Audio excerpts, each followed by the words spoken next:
Sejumlah tokoh nasional akan mengoptimalkan masa kampanye terbuka untuk memenangkan masing-masing kandidat calon presiden calon wakil presidennya di Pilpres 2024. Seperti Ketua Umum Partai Demokrasi Indonesia Perjuangan, Megawati Soekarnoputri, yang menyatakan siap turun gunung berkampanye untuk memenangkan Capres-Cawapres nomor urut 3, Ganjar Pranowo Mahfud MD. Insya Allah kampanye akbar itu akan berjalan dengan baik, lancar, tertib, dan semua pihak menghargai dan menghormati posisinya masing-masing. Ibu Mega katanya mau turun gunung Mbak Puan, itu ke daerah mana Mbak Puan? Kalau boleh di-spill. Nanti kita jadwalkan, insya Allah beliau akan hadir di tempat-tempat yang memang rakyat menunggu. Jelang kampanye rapat umum, Wakil Presiden ke-10 dan 12 Yusuf Kala juga sudah memanaskan tensi dengan menyatakan dukungannya kepada Capres-Cawapres nomor urut 1, Anies Baswedan, Muhaimin Iskandar. Cawapres Muhaimin menyatakan saat mendampingi kampanyenya di Surabaya, Jawa Timur, JK memberikan dukungan moral yang akan memacu simpatisan memenangkan Amin di Jawa Timur. Pak JK alhamdulillah beliau asli Jawa Timur, kemudian bisa menyaksikan sekaligus memberikan dukungan moral meskipun beliau tidak bisa sambutan karena bukan bagian dari timnas. Sebelumnya, Presiden ke-6 Susilo Bambang Yudhoyono sudah mulai belusukan ke sejumlah daerah, termasuk Cianjur, Jawa Barat. Di hadapan masyarakat, SBY pamer program saat menjadi presiden. Yang sudah baik dilanjutkan. Tetapi yang belum baik, kebijakan dan program yang tidak membantu meningkatkan kesejahteraan rakyat menurut Demokrat harus diperbaiki.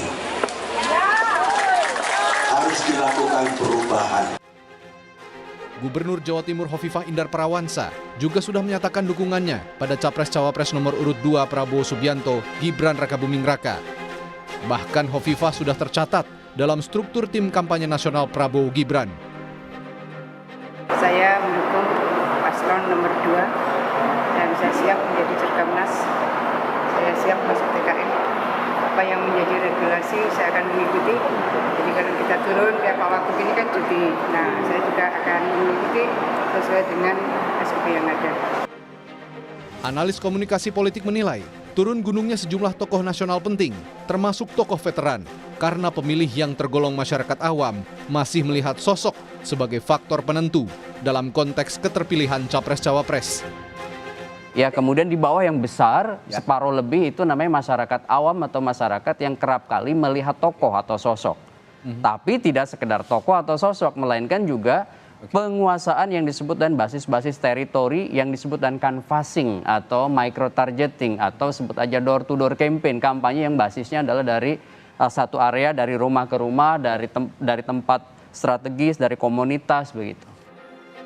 Kampanye rapat umum atau terbuka akan dimulai pada 21 Januari hingga 10 Februari 2024. Disinilah para tokoh yang turun gunung akan mengerahkan segala daya upaya untuk memenangkan kandidatnya di Pilpres 2024. Tim Liputan, Kompas TV.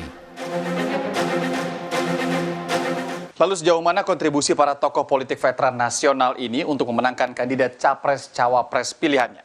Kami akan perbincangkan hari ini bersama dengan analis komunikasi politik dari Universitas Padjadjaran, Kunto Adi Wibowo.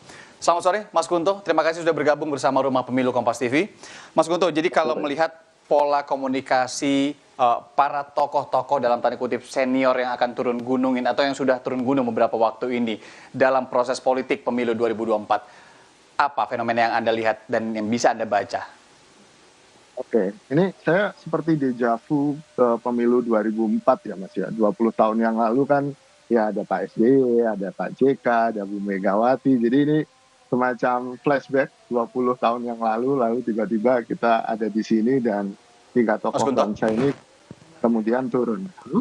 Bisa terdengar? Halo? Maaf, saya tidak bisa mendengar suara Anda, Mas Kunto. Ah, gitu. Ayo. Bentar. Halo, apakah sudah terdengar?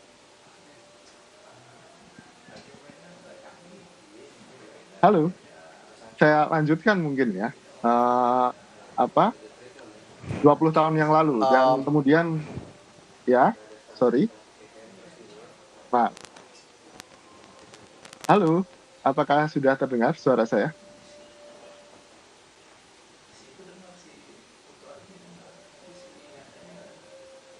Tes, halo, apakah sudah terdengar suara saya? Apakah sudah terdengar suara saya? Problem teknis. Ya, maaf, saya tidak terlalu bisa mendengar suara Anda dengan jelas. Maksudku itu mungkin sinyal ya, karena kita memang berbicara mengenai saluran Zoom gitu ya, yang kadang sinyalnya juga menjadi masalah. Nah, kita tahu bahwa beberapa tokoh politik senior ini juga sudah mulai turun gunung. Presiden SBY kemarin juga bertemu dengan Ibu Siti Nuriyah Wahid, kemudian juga beberapa waktu lalu Wakil Presiden ke-10 dan 12 Indonesia, Yusuf Kala, ini menyampaikan beberapa hal terkait dengan proses politik ini. Sebenarnya seberapa besar sih kontribusi para tokoh politik senior ini dalam meraup suara pemilih dalam Pilpres 2024? Apakah ini hanya akan meningkatkan popularitas? Apakah kemudian ini akan juga meningkatkan elektabilitas mereka? Ya Mas, kalau kita lihat dari sisi demografis, kebanyakan pemilih kita adalah pemilih yang masih menggunakan rasionalitas terbatas. Jadi paling tidak menggunakan shortcut kognitif gitu. Jadi dia tidak merasionalisasikan pilihan dia berdasarkan program atau berdasarkan rekam jejak, tapi kemudian lebih merasionalisasikan pilihannya berdasarkan salah satunya endorsement gitu. Jadi dukungan dari orang atau tokoh yang dia percaya, yang dia pikir tokoh itu sudah memiliki kualitas-kualitas yang baik, dan kemudian mereka mendengarkan endorsernya gitu. Halo? Ada suara? Halo? Halo, mungkin saya tidak terdengar ya ke hostnya ya. Ya. Tapi paling tidak endorsement ini menjadi penting dalam pertimbangan orang ketika memilih. Salah satu hasil riset, beberapa riset yang pernah saya lakukan di Indonesia, misalnya endorsement tokoh. Ya, kampanye terbuka ini akan berlangsung mulai 21 Januari 2024 mendatang. Menurut Anda siapa tokoh yang bisa atau paling berpengaruh, Mas Gunto, memberikan dukungannya kepada Capres-Cawapres?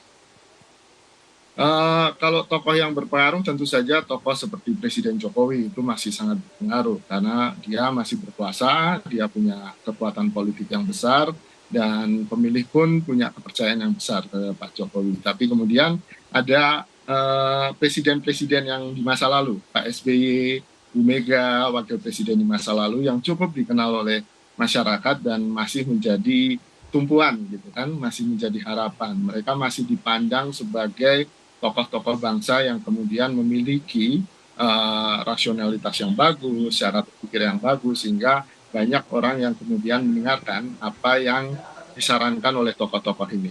Gitu Mas.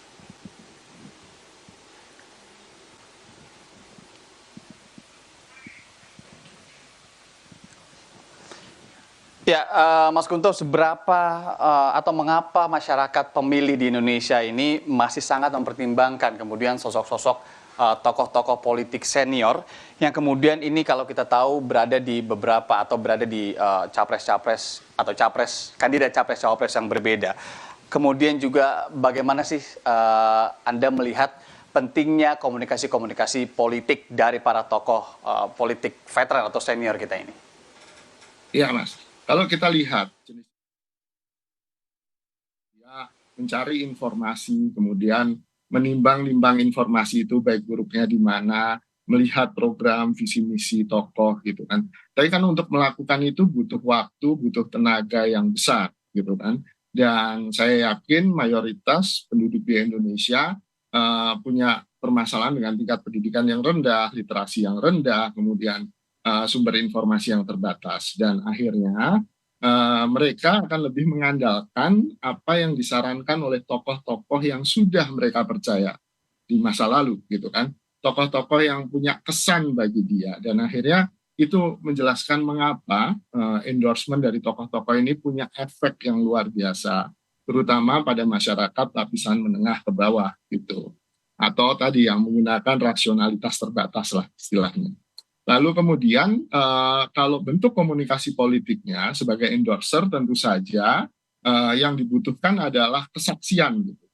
Jadi semacam, oh ya saya tahu, saya kenal Pak Prabowo misalnya, saya kenal Pak Anies, saya kenal Pak Ganjar, dan perkenalan saya sudah lama. Dan ketika seorang tokoh punya kredibilitas yang tinggi, didengarkan oleh masyarakat bawah, akhirnya kredibilitas itu bisa ditransfer kepada calon-calon ini gitu. Dan akhirnya yang diharapkan adalah kepercayaan masyarakat kepada calon itu tinggi dan mau memilih mereka.